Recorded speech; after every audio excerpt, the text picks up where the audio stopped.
कृष्णाय वासुदेवाय हरये परमात्मने प्रणतः क्लेशनाशाय गोविंदाय नमो नमः। 1949 22-23 दिसंबर की रात्रि में रामलला अचानक से मस्जिद में प्रकट हो गए। फिर इसी का केस चलता अगले 40 साल तक। वो रामलला वहीं विराजमान रहते हैं। तो यहाँ पर हेमंत शर्मा बड़ा सुंदर वर्णन करते हैं इस पूरी कथा का, क्योंकि वो ऑथेंटिक चीज कह रहे हैं। तो उन्होंने वो बात लिखी है कि वो प्रकट कैसे हो गए, प्रकट तो नहीं हो सकते ऐसे, वो फिर किसने रखे, कैसे रखे, बहुत सुंदर इसकी पूरी स्टोरी है। क्या कह रहे हैं कि हनुमान प्रसाद पोद्दार जो गीता प्रेस गोरखपुर के संस्थापक रहे हैं, वो अयोध्या आते हैं और क्या लाते हैं, अष्ट धातु से बनी हुई रामलला की मूर्ति लाते हैं। उनके साथ में कौन हो जाते हैं, रामचंद्र परमहंस, जो राम चबूतरे को पूरा वहाँ पर अड़े हुए थे उसके लिए। वहाँ पर एक संत और थे अभिराम दास। अभिराम दास ऐसे थे जो बुद्धि से कम हाथों से ज्यादा बात करते थे, पहलवान टाइप व्यक्ति थे, और भी बहुत सारे महात्मा। दिसंबर की रात हड्डी कब जाए ऐसी रात्रि 11 बजे जाकर ये सरयू में स्नान करते हैं, रामलला को वहाँ स्नान कराते हैं। और रामचंद्र जो परमहंस थे वो कलश सरयू के जल से भरते हैं, टोकरी में अभिराम दास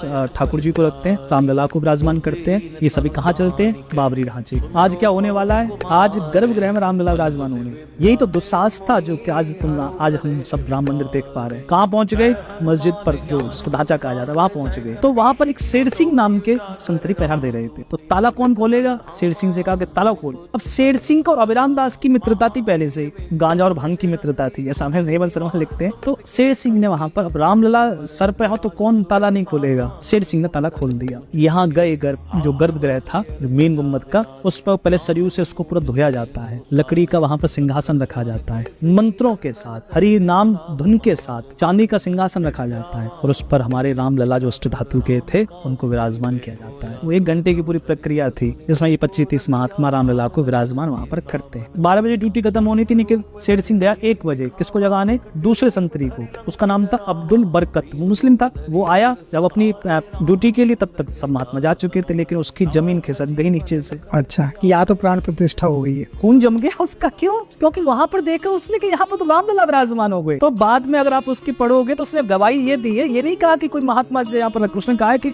मैं जैसे गया तो एकदम से मेरी आंखों के सामने प्रकाश छा गया पूरा, धीरे धीरे प्रकाश कब हुआ तो फिर मुझे रामलला दिखे। ये गवाही है, क्योंकि नौकरी थोड़ी गवानी थी, उसने भी एक कहानी गढ़ दी। अब क्या था, अब इसके बाद असली कहानी शुरू होती है कि यहाँ पर इसके लिए तैयार थे कि जैसे ही रामलला विराजमान हो जाएंगे, पूरी अयोध्या में खबर फैल गई कि रामलला प्रकट हो। अयोध्या के आसपास गाँव में खबर फैल गई, रामलला प्रकट हो गए। आरती 4 बजे होती है, यहाँ 3 बजे शंख झालर मृदंग, प्रत्येक मंदिर में घंटा घड़ियाल सब बजने लगे, तमंचा ऊपर चल गए महाराज, कट्टा बंदूक सब चल गए, लोग आतिशबाजी करने लगे, भाई प्रगट कृपाला दीन दयाला कौशल